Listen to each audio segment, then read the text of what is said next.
जब शट्टर जी बोल रहे थे, मैं सोच रहा था इतने सीनियर नेता को बीजेपी ने टिकट क्यों नहीं दिया।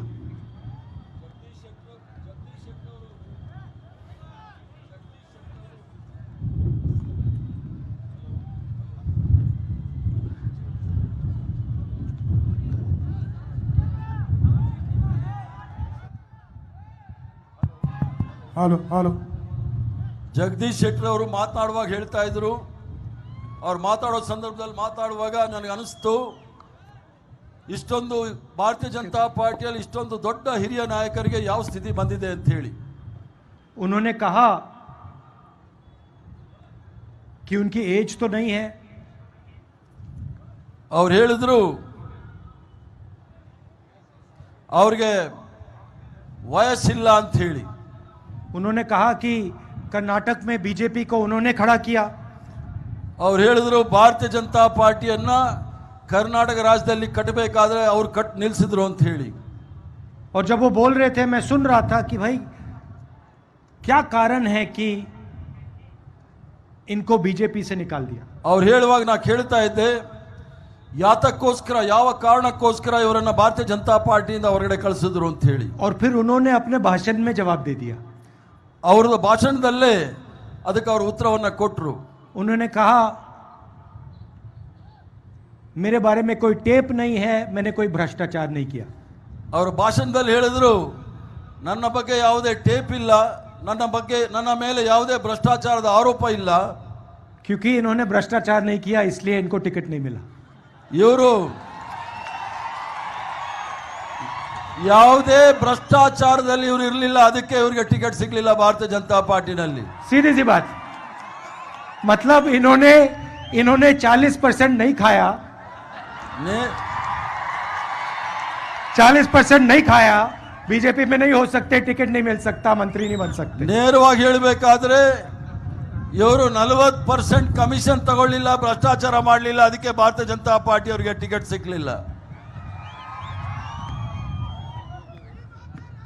सही बात है ना। कभी कभी बीजेपी की मीटिंग होती है, नरेंद्र मोदी जी भ्रष्टाचार की बात करते हैं और उनके स्टेज पे चारों ओर कर्नाटक के 40% वाले नेता खड़े रहते हैं। ಭಾರತೀಯ ಜನತಾ ಪಾರ್ಟಿಯ ನಾಯಕರಾದ ನರೇಂದ್ರ ಮೋದಿ ಅವರು ಬಂದು ಇಲ್ಲಿ ಭಾಷಣ ಮಾಡುವಾಗ ಭ್ರಷ್ಟಾಚಾರದ ವಿಚಾರದಲ್ಲಿ ಭಾಷಣ ಮಾಡ್ತಾರೆ. ಅವ್ರ ಸುತ್ತ ಇರ್ತಕ್ಕಂಥ 4-5 ಮಂದಿ ಪೂರ್ತಿ ಭ್ರಷ್ಟಾಚಾರದಲ್ಲಿ ಮುಳುಗಡೆ ಆಗಿರ್ತಕ್ಕಂಥವ್ರು ಇದ್ದಾರೆ. मोदी जी कहते थे भ्रष्टाचार से मैं लड़ता हूं। ನರೇಂದ್ರ ಮೋದಿ ಅವರು ಹೇಳ್ತಾ ಇದ್ರು, ನಾನು ಭ್ರಷ್ಟಾಚಾರದ ವಿರುದ್ಧ ಹೋರಾಟ ಮಾಡ್ತಾ ಇದ್ದೀನಿ ಅಂತ ಹೇಳಿ. अब जो भ्रष्ट व्यक्ति नहीं है उसको निकाल दिया। ಆದರೆ ಭ್ರಷ್ಟ ವ್ಯಕ್ತಿ ಯಾರಲ್ಲ, ಅವ್ರನ್ನ ಪಾರ್ಟಿಯಿಂದ ಹೊರಗಡೆ ಕಳಿಸಿದ್ದಾರೆ. मतलब आप भ्रष्टाचार के लिए लड़ते हो। ಆದ್ರಿಂದ ಅದರ ಅರ್ಥ ಭ್ರಷ್ಟಾಚಾರಕ್ಕೋಸ್ಕರ ನೀವು ಹೋರಾಟ ಮಾಡ್ತಾ ಇದ್ದೀರಾ ಅನ್ನೋದು ಸಾಮಾನ್ಯವಾಗಿ ಅರ್ಥ ಆಗುತ್ತೆ. अच्छा, दिंगलेश्वर स्वामी गदग जी ने भी कहा, ದಿಲ್ಗೇಶ್ವರ ಸ್ವಾಮಿ ಅವರು ಸಹ ತಮ್ಮ ಮುಂದೆ ಹೇಳಿದ್ದಾರೆ. मजेदार बात कही उन्होंने कि बीजेपी ने मुझे डिस्काउंट दिया। ಬಹಳ ಸೊಗಸಾದ ಒಂದು ಭಾಷಣ ಹೇಳಿದ್ರು, ಭಾರತೀಯ ಜನತಾ ಪಾರ್ಟಿ ಅವರು ಅವ್ರಿಗೆ ಡಿಸ್ಕೌಂಟ್ ಕೊಟ್ಟಿದ್ದಾರೆ ಅಂತ ಹೇಳಿ. मतलब 40% नहीं लिए, सिर्फ 30% लिए। 40% ಭ್ರಷ್ಟಾಚಾರ ಅಲ್ಲ, ಕೇವಲ 30% ಭ್ರಷ್ಟಾಚಾರ ಸ್ವಾಮೀಜಿಗಳಿಂದ ತೆಗೆದುಕೊಂಡ್ರು ಅಂತ. वो भी मठ से। ಅದು ಸಹ ಮಟ್ಟದಿಂದ. मतलब एक तरफ धर्म की बात करते हैं और फिर दूसरी तरफ मठ को डिस्काउंट देते हैं। ಮತ್ತೆ ಒಂದು ಕಡೆ ಧರ್ಮದ ವಿಚಾರದಲ್ಲಿ ಮಾತಾಡ್ತಾರೆ, ಭ್ರಷ್ಟಾಚಾರದಲ್ಲಿ ಅದಕ್ಕೆ ಡಿಸ್ಕೌಂಟ್ ಸಹ ಕೊಡ್ತಾರೆ ಭಾರತೀಯ ಜನತಾ ಪಾರ್ಟಿಯವರು. 40% नहीं लिए, 30% ले लिए। 40% ಅಲ್ಲ, 30% ಡಿಸ್ಕೌಂಟ್. बाकी कर्नाटक से 40%। ಕರ್ನಾಟಕದಲ್ಲಿ 40%. कुछ भी काम करवाना हो, ಏನೇ ಕೆಲಸ ಮಾಡಬೇಕಾದ್ರೂ ಸಹ 40%. छोटा से छोटा या बड़ा से बड़ा 40% लगेगा।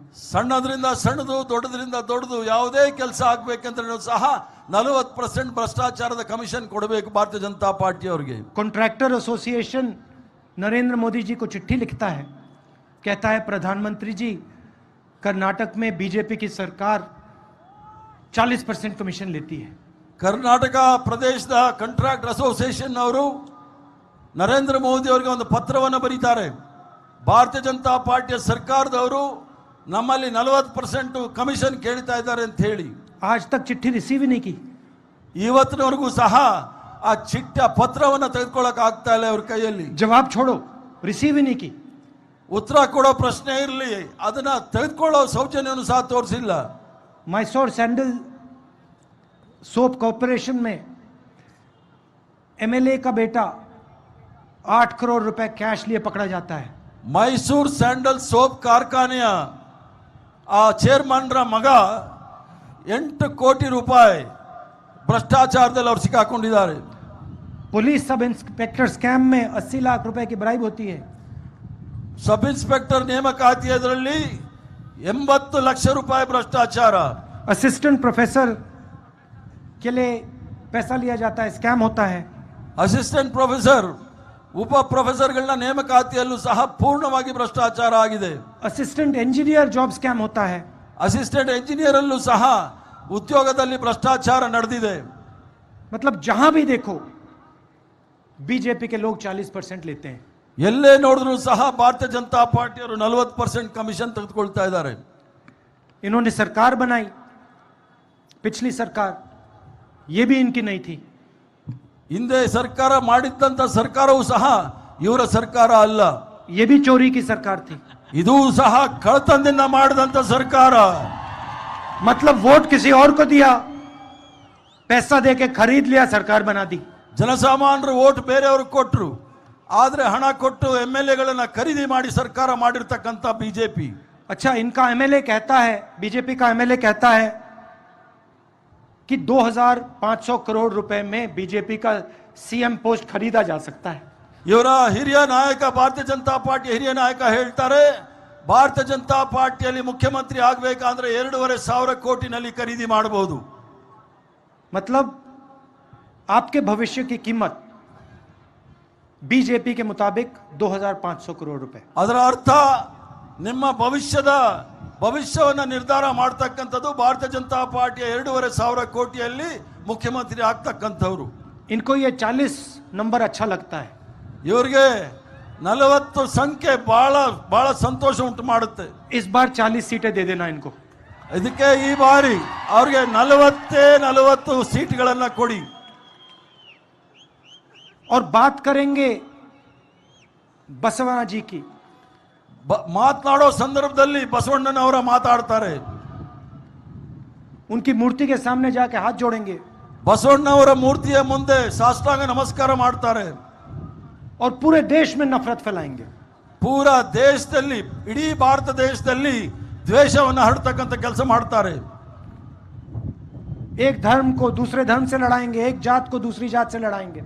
ಒಂದು ಧರ್ಮ, ಎರಡು ಧರ್ಮದ ನಡುವೆ ಜಗಳ, ಎರಡು ಜಾತಿಗಳ ಮಧ್ಯೆ ವೈಷಮ್ಯ, ಇದನ್ನ ಮಾಡ್ತಕ್ಕಂಥದ್ದು ಭಾರತೀಯ ಜನತಾ ಪಾರ್ಟಿಯವರು. और जो बसवना जी ने पूरी जिंदगी किया उसके खिलाफ काम करेंगे. ಪೂರಾ ಜೀವನದ ಉದ್ದಕ್ಕೂ ಸಹ ಪೂಜ್ಯ ಬಸವಣ್ಣವರು ಏನು ಮಾಡಿದ್ರು ಅದರ ತದ್ವಿರುದ್ಧವಾಗಿ ಭಾರತೀಯ ಜನತಾ ಪಾರ್ಟಿಯವರು ಕೆಲಸ ಮಾಡ್ತಾ ಇದ್ದಾರೆ. 2-3 बड़े उद्योगपतियों की पूरी मदद करेंगे. 2 ಅಥವಾ 3 ಉದ್ಯೋಗಪತಿಗಳಿಗೆ ಸಂಪೂರ್ಣವಾಗಿ ಬೆಂಬಲವನ್ನು ಕೊಡ್ತಾ ಇದ್ದಾರೆ ಭಾರತೀಯ ಜನತಾ ಪಾರ್ಟಿಯವರು. और किसान, मजदूर, छोटे दुकानदार चिल्लाते रहें, रोते रहें, इनको कोई फर्क नहीं पड़ता. ರೈತರು, ಕಾರ್ಮಿಕರು, ಸಣ್ಣ ಹಿಡುವಳಿದಾರರು, ಸಣ್ಣ ಉದ್ಯಮಿದಾರರು ಎಷ್ಟೇ ಬೊಬ್ಬೆ ಹೊಡೆದ್ರೂ ಸಹ ಇವ್ರ ಕಿವಿಗೆ ಬೀಳ್ತಾ ಇಲ್ಲ. इन्होंने आपसे 40% पैसा लिया. ಅವರಿಂದಲೂ ಸಹ 40% ಭ್ರಷ್ಟಾಚಾರದ ಹಣವನ್ನು ತೆಗೆದುಕೊಂಡಿದ್ದಾರೆ. पिछले 5 साल इन्होंने हर कॉन्ट्रैक्ट में आपसे 40% लिया. ಇಂದಿನ 5 ವರ್ಷದಲ್ಲಿ ಪ್ರತಿ ಕಾಂಟ್ರಾಕ್ಟ್ ಅಲ್ಲೂ ಸಹ 40% ಭ್ರಷ್ಟಾಚಾರವನ್ನು ತಿಂದಿದ್ದಾರೆ. अब हम आपके लिए कुछ करना चाहते हैं. ಅದರಿಂದ ನಾವು ತಮಗೋಸ್ಕರ ಕೆಲವು ವಿಚಾರಗಳನ್ನ, ಕೆಲವು ಕಾರ್ಯಕ್ರಮಗಳನ್ನ ಮಾಡಲಿಕ್ಕೆ ಇಚ್ಛೆ ಬೀಳ್ತಾ ಇದ್ದೇವೆ. शुरुआत में ही हम 4 वायदे करना चाहते हैं. ಮೊಟ್ಟ ಮೊದಲನೇದಾಗಿ ನಾವು 4 ವಾಯ್ದೆಗಳನ್ನು, 4 ಗ್ಯಾರಂಟಿಗಳನ್ನ ಹೇಳಲಿಕ್ಕೆ ಇಚ್ಛೆ ಬೀಳ್ತೇನೆ. और पहले दिन पहली कैबिनेट मीटिंग में हम ये वायदे पूरे करने जा रहे हैं. ಮೊದಲನೇ ದಿವಸ, ಮೊದಲನೇ ಕ್ಯಾಬಿನೆಟ್ ಮೀಟಿಂಗ್ ಅಲ್ಲಿ ನಾವು ಏನು ಭರವಸೆಯನ್ನು ಕೊಟ್ಟಿದ್ದೀವಿ ಅದನ್ನ ಪೂರ್ಣವನ್ನ ಮಾಡ್ತೇವೆ. मैं आपको बता रहा हूं 2 दिन नहीं लगेंगे, पहले दिन पहली मीटिंग में ये 4 काम होंगे। ನಾನು ಹೇಳ್ತಾ ಇದ್ದೀನಿ, ಮೊದಲನೇ ದಿವಸವೇ ಏನು ಭರವಸೆಯನ್ನು ಕೊಟ್ಟಿದ್ದೀವಿ ಅದನ್ನು ಅನುಷ್ಠಾನಕ್ಕೆ ತರಕ್ಕೆ 4 ದಿವಸ ಅಲ್ಲ, ಮೊದಲನೇ ದಿವಸವೇ ಅದನ್ನು ನಾವು ಮಾಡ್ತೇವೆ। 5 साल आपसे 40% चोरी हुई, इसीलिए पहले दिन ये 4 वायदे पूरे होंगे। ನಿಮ್ಮಲ್ಲಿ 4-5 ವರ್ಷಗಳ ಕಾಲ 40% ಕಳ್ಳತನ ಮಾಡಿದ್ದಾರೆ, ಆದ್ರಿಂದ ನಾವು ಮೊದಲನೇ ದಿವಸವೇ ಈ ಎಲ್ಲ 4 ಕಾರ್ಯಕ್ರಮಗಳನ್ನು ಅನುಷ್ಠಾನಕ್ಕೆ ತರ್ತೇವೆ। इन वायदों से अदानी जी का, अंबानी जी का फायदा नहीं होगा। ಏನು ನಾವು ಭರವಸೆಯನ್ನು ಕೊಟ್ಟಿದ್ದೀವಿ ಇದರಿಂದ ಅದಾನಿ ಆಗಲಿ ಅಂಬಾನಿ ಅವರಿಗೆ ಯಾವುದೇ ರೀತಿಯ ಸೌಲಭ್ಯಗಳಾಗುವುದಿಲ್ಲ, ಅನುಕೂಲಗಳಾಗುವುದಿಲ್ಲ। हम अदानी जी को मुफ्त में एयरपोर्ट नहीं दे रहे हैं, ಅದಾನಿ ಅವರಿಗೆ ನಾವು ಉಚಿತವಾಗಿ ಏರ್ಪೋರ್ಟ್ ಅನ್ನು ಕೊಡೋದಿಲ್ಲ, पोर्ट नहीं दे रहे हैं, ಬಂದರುಗಳನ್ನು ಕೊಡೋದಿಲ್ಲ, पावर प्लांट नहीं दे रहे हैं। ವಿದ್ಯುತ್ ಶಕ್ತಿ ಉತ್ಪಾದನಾ ಕೇಂದ್ರಗಳನ್ನು ಕೊಡೋದಿಲ್ಲ। हम कर्नाटक के गरीब कमजोर लोगों से 4 वायदे कर रहे हैं। ಆದ್ರಿಂದ ಕರ್ನಾಟಕ ರಾಜ್ಯದ ಬಡವರು ಮತ್ತು ದುರ್ಬಲ ವರ್ಗದವರಿಗೆ 4 ಭರವಸೆಗಳನ್ನು ಕೊಡ್ಲಿಕ್ಕೆ ಇಚ್ಛೆ ಬೀಳ್ತೇನೆ। पहला वायदा गृह लक्ष्मी, ಮೊದಲನೇ ಭರವಸೆ ಗೃಹಲಕ್ಷ್ಮಿ, 2000 रुपए हर महीने हर महिला को। 2000 ರೂಪಾಯಿ 2000 ರೂಪಾಯಿ ಪ್ರತಿ ತಿಂಗಳು ಪ್ರತಿಯೊಂದು ಮನೆ ನಡೆಸ್ತಕ್ಕಂಥ ಗೃಹಿಣಿಗೆ ಯಜಮಾನಿಗೆ ಕೊಡ್ತಕ್ಕಂಥದ್ದು। दूसरा वायदा गृह ज्योति, 200 यूनिट बिजली मुफ्त में हर महीने। ಎರಡನೇ ಭರವಸೆ 200 ಯೂನಿಟ್ ವಿದ್ಯುತ್ ಶಕ್ತಿ ಉಚಿತವಾಗಿ ಪ್ರತಿ ಕುಟುಂಬಕ್ಕೂ ಸಹ ಪ್ರತಿ ತಿಂಗಳು। तीसरा वायदा अन्न भाग्य, 10 किलो चावल हर परिवार के मेंबर को। ಮೂರನೇ ಭರವಸೆ 10 ಕಿಲೋ ಅಕ್ಕಿ ಪ್ರತಿ ಕುಟುಂಬದ ಸದಸ್ಯರಿಗೆ ಪ್ರತಿ ತಿಂಗಳು। और चौथा और सबसे जरूरी वायदा 3000 रुपए हर महीने हर ग्रेजुएट को और 1500 रुपए हर महीने हर डिप्लोमा होल्डर को। 4ನೇ ಭರವಸೆ ಬಹಳ ಪ್ರಮುಖವಾದ ಭರವಸೆ, ಪ್ರತಿ ತಿಂಗಳು ಸಹ ನಿರುದ್ಯೋಗ ಪದವೀಧರರಿಗೆ 3 ತಿಂಗಳು 3000 ರೂಪಾಯಿ ನಿರುದ್ಯೋಗ ಭತ್ಯ ಮತ್ತು 1500 ನಿರುದ್ಯೋಗ ಭತ್ಯವನ್ನ ಡಿಪ್ಲೊಮಾ ಪದವೀಧರರಿಗೆ ಕೊಡ್ತಕ್ಕಂಥ ವಿಚಾರ। और ये शुरुआत होगी, पहले दिन होगा ये काम। ಈ 4 ಭರವಸೆಗಳು ಕೂಡ ಮೊದಲನೇ ದಿವಸವೇ ಅನುಷ್ಠಾನಕ್ಕೆ ತರ್ತಿವೆ। उन्होंने 40% लिया, हम ये 4 वायदे आपको देंगे। ಇವರು 40% ನಿಮ್ಮ ಹತ್ರ ತಿಂದ್ರು, ನಾವು ನಿಮಗೆ 4 ಭರವಸೆಗಳನ್ನು ಕೊಡ್ಲಿಕ್ಕೆ ಇಚ್ಛೆ ಬೀಳ್ತಾನೆ।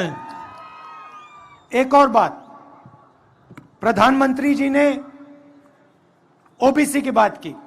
ಮತ್ತೊಂದು ವಿಚಾರ, ಪ್ರಧಾನ ಮಂತ್ರಿಯವರು ಹಿಂದುಳಿದ ವರ್ಗದವರ ಬಗ್ಗೆ ಮಾತನಾಡಿದ್ರು। तो ओबीसी की बात करते हैं। ಈಗ ಹಿಂದುಳಿದ ವರ್ಗದವರ ವಿಚಾರದಲ್ಲಿ ಮಾತಾಡೋಣ।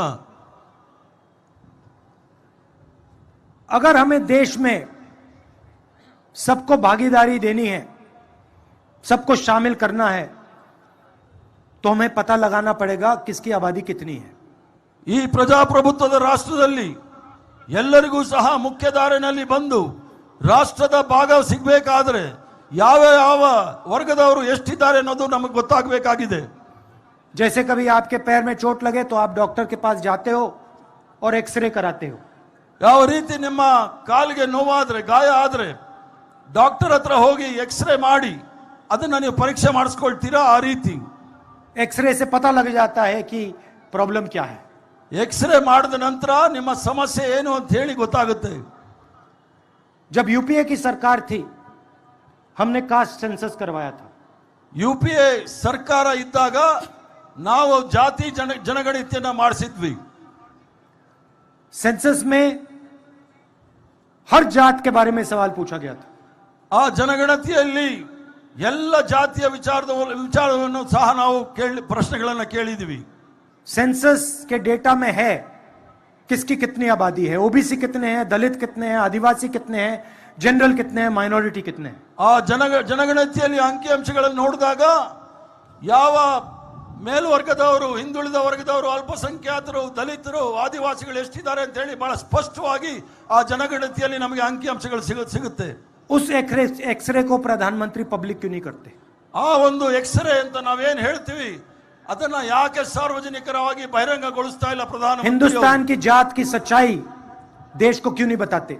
ಈ ದೇಶದ ಜಾತಿ ವ್ಯವಸ್ಥೆಯ ಸತ್ಯವನ್ನ ಯಾಕೆ ಈ ದೇಶದ ಜನಗಳಿಗೆ ಅವರು ಹೇಳ್ತಾ ಇಲ್ಲ, ಬಹಿರಂಗ ಮಾಡ್ತಾ ಇಲ್ಲ? क्योंकि वो सचमुच में ओबीसी की मदद नहीं करना चाहते हैं। ಯಾಕೆ ಅಂತ ಹೇಳಿದ್ರೆ ನಿಜಕ್ಕೂ ಸಹ ನರೇಂದ್ರ ಮೋದಿ ಅವರು ಹಿಂದುಳಿದ ವರ್ಗದವರಿಗೆ ಸಹಾಯ ಮಾಡೋ ಇಚ್ಛೆ ಇಲ್ಲ, ಅದಕ್ಕೋಸ್ಕರ ಅದನ್ನ ಬಹಿರಂಗ ಮಾಡ್ತಾ ಇಲ್ಲ. मैं आपको छोटा सा उदाहरण देता हूं। ಸಣ್ಣ ಉದಾಹರಣೆಯನ್ನು ಕೊಡ್ಲಿಕ್ಕೆ ಇಚ್ಛೆ ಬೀಳ್ತೇನೆ. आज हिंदुस्तान की सरकार को सेक्रेटरीज चलाते हैं। ಇವತ್ತು ಸಣ್ಣ ಉದಾಹರಣೆ ಏನು ಅಂತ ಹೇಳಿದ್ರೆ ಈ ದೇಶವನ್ನ ಸರ್ಕಾರವನ್ನ ನಡೆಸ್ತಕ್ಕಂಥದ್ದು ಕೇಂದ್ರದಲ್ಲಿ ಇರ್ತಕ್ಕಂಥ ಆಡಳಿತ ಕ್ಷೇತ್ರದಲ್ಲಿ ಇರ್ತಕ್ಕಂಥ ಸಚಿವರು. देश का पैसा, सरकार का पैसा, सरकार का बजट सेक्रेटरीज डिसाइड करते हैं। ಈ ದೇಶದ ಹಣ, ಈ ದೇಶದ ಕಾರ್ಯಕ್ರಮ ಅದನ್ನ ಸರ್ಕಾರದ ಸಚಿವರು ಅದನ್ನ ನಿರ್ಧಾರ ಮಾಡ್ತಾರೆ. उन सेक्रेटरीज में से सिर्फ 7% ओबीसी, एससी और एसटी से आते हैं। ಆ ಸೆಕ್ರೆಟರಿಗಳು ಯಾರು ನಮ್ಮ ಭವಿಷ್ಯವನ್ನ ನಿರ್ಧಾರ ಮಾಡ್ತಾರೆ ಅಲ್ಲಿ ನೋಡಿದಾಗ ಕೇವಲ 7% ಮಾತ್ರ, 7% ಮಾತ್ರ ಎಸ್ಸಿ, ಎಸ್ಟಿ, ಓಬಿಸಿಗಳಿದ್ದಾರೆ. क्या ओबीसी, एसटी और एससी की आबादी सिर्फ 7% है देश में? ತಾವೇ ಯೋಚನೆ ಮಾಡಬೇಕು. ಈ ದೇಶದಲ್ಲಿ ಎಸ್ಸಿ, ಎಸ್ಟಿ, ಹಿಂದುಳಿದ ವರ್ಗದವರ ಜನಸಂಖ್ಯೆ ಕೇವಲ 7% ಮಾತ್ರನಾ ಅಂತ ಹೇಳಿ. देश को पता लगना चाहिए कि इस देश में ओबीसी कितने हैं, दलित कितने हैं, आदिवासी कितने हैं, जनरल कितने हैं। ಈ ದೇಶದ ಮಹಾಜನತೆಗೆ ಗೊತ್ತಾಗಬೇಕು ಈ ದೇಶದಲ್ಲಿ ಹಿಂದುಳಿದವರು ಎಷ್ಟು ಜನ ಇದ್ದಾರೆ, ಎಸ್ಸಿಗಳು ಎಷ್ಟು ಜನ ಇದ್ದಾರೆ, ಎಸ್ಟಿಗಳು ಎಷ್ಟು ಜನ ಇದ್ದಾರೆ ಮತ್ತು ಸಾಮಾನ್ಯ ವರ್ಗದವರು ಎಷ್ಟು ಜನ ಇದ್ದಾರೆ ಅಂತ ಹೇಳಿ ಬಹಳ ಸ್ಪಷ್ಟವಾಗಿ ಗೊತ್ತಾಗಬೇಕು. नरेंद्र मोदी जी को एकदम कास्ट सेंसस का डेटा रिलीज कर देना चाहिए। ನರೇಂದ್ರ ಮೋದಿ ಅವರು ತಕ್ಷಣವೇ ಜನಗಣತಿಯ ಎಲ್ಲ ವಿಚಾರವನ್ನು ಸಹ ಬಹಿರಂಗ ಮಾಡಬೇಕು. दूसरी बात, जो रिजर्वेशन पे 50% का लिमिट रखा हुआ है, इसको एकदम हटा देना चाहिए। ಮತ್ತೊಂದು ವಿಚಾರ, ಮೀಸಲಾತಿಯನ್ನ 50%ಗೆ ನಿಲ್ಲಿಸಿರ್ತಕ್ಕಂಥದ್ದು ಅದನ್ನ ತಕ್ಷಣವೇ ಅದನ್ನ ಮಿತಿಯನ್ನ ತೆಗೆದುಹಾಕಬೇಕು. अगर नरेंद्र मोदी सचमुच में ओबीसी की बात करना चाहते हैं, सचमुच में ओबीसी को भागीदारी देना चाहते हैं, सचमुच में ओबीसी का भविष्य बनाना चाहते हैं, तो ये 2 कदम उठा लें। ನರೇಂದ್ರ ಮೋದಿ ಅವರಿಗೆ ನಿಜವಾಗ್ಲೂ ಹಿಂದುಳಿದ ವರ್ಗದವರಿಗೆ ಕಳಕಳಿ ಇದ್ರೆ ಈ 2 ವಿಚಾರಗಳು ತಕ್ಷಣವೇ ಜನಗಣತಿಯನ್ನು ಬಹಿರಂಗ ಮಾಡಬೇಕು ಮತ್ತು ಏನು 50% ಮಿತಿ, ಮೀಸಲಾತಿಯ ಮಿತಿ ಇದೆ ಅದನ್ನ ತೆಗೆದುಹಾಕಬೇಕು. और जब तक ये काम नहीं करेंगे तब तक वो ओबीसी शब्द न प्रयोग करें। ಎಲ್ಲಿ ತನಕ ಈ 2 ವಿಚಾರಗಳನ್ನ ಅವರು ಕಾರ್ಯರೂಪದಲ್ಲಿ ತರೋದಿಲ್ಲ ಅಲ್ಲಿ ತನಕ ಅವರು ಓಬಿಸಿ ಅವ್ರ ಬಗ್ಗೆ ಮಾತಾಡದೇ ಇರೋದು ಬಹಳ ಉತ್ತಮ. क्योंकि अगर वो सचमुच में ओबीसी को चाहते हैं तो ये 2 काम उनको पहले करने चाहिए। ಯಾಕೆ ಅಂತ ಹೇಳಿದ್ರೆ ನಿಜವಾಗ್ಲೂ ಅವ್ರಿಗೆ ಏನಾದ್ರೂ ಓಬಿಸಿ ಅವ್ರ ಬಗ್ಗೆ ಕಳಕಳಿ ಇದ್ರೆ ಈ 2 ಕಾರ್ಯಕ್ರಮಗಳನ್ನ ಅವರು ಅನುಷ್ಠಾನಕ್ಕೆ ತರಬೇಕು. और तीसरी बात, जितनी आबादी एससी और एसटी की है उतना रिजर्वेशन उनको मिलना चाहिए। ಮೂರನೇ ವಿಚಾರ, ಎಸ್ಸಿ, ಎಸ್ಟಿ ಜನಸಂಖ್ಯೆ ಎಷ್ಟಿದೆ ಅಷ್ಟು ಮೀಸಲಾತಿ ಅವರಿಗೆ ಸಿಗಬೇಕು. और प्रधानमंत्री जी, अगर आपने कास्ट सेंसस का डेटा रिलीज नहीं किया और 50% का कैप नहीं हटाया, पहले हम आप पे दबाव डालेंगे, आपसे करवाएंगे, और अगर आपने नहीं किया तो हम करेंगे।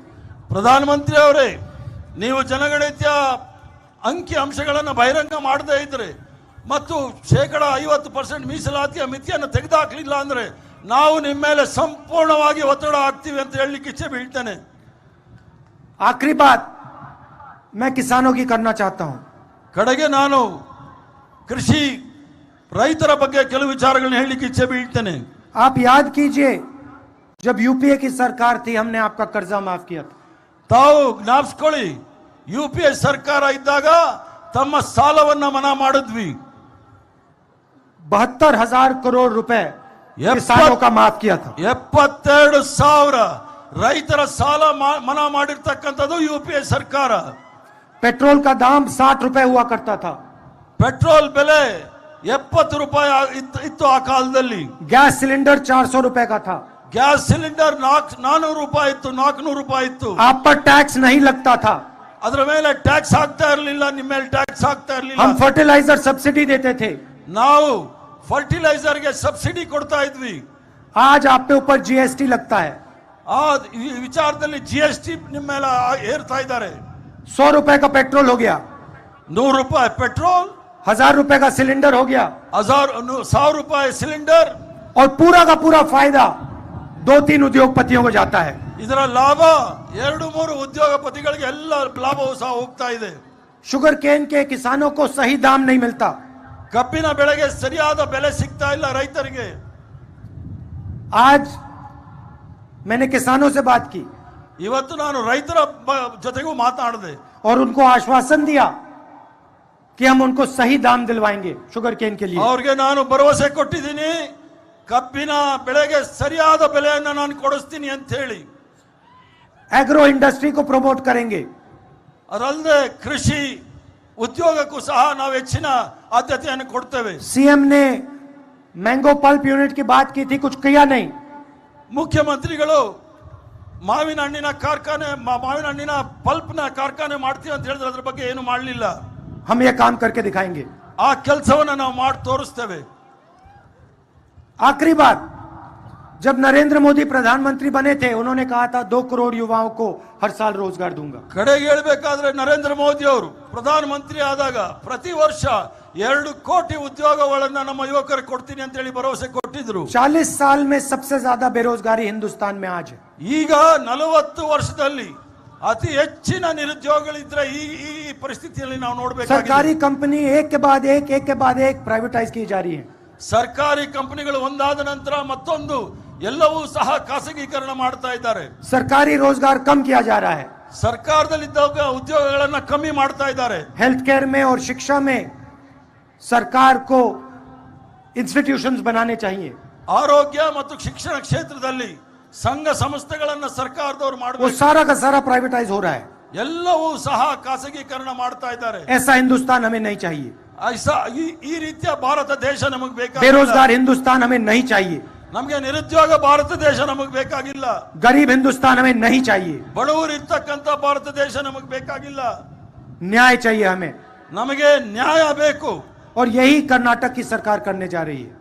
ಇದೇ ನ್ಯಾಯವನ್ನ ಕರ್ನಾಟಕ ಸರ್ಕಾರ ನಾವು ಬಂದ ಮೇಲೆ ಮಾಡ್ತೀವಿ ಅಂತ ಹೇಳಿ ನಿಮಗೆ ಭರವಸೆ ಕೊಡ್ತಾ गरीबों ಇದ್ದೀನಿ। के लिए, किसानों के लिए, मजदूरों के लिए सरकार बनेगी।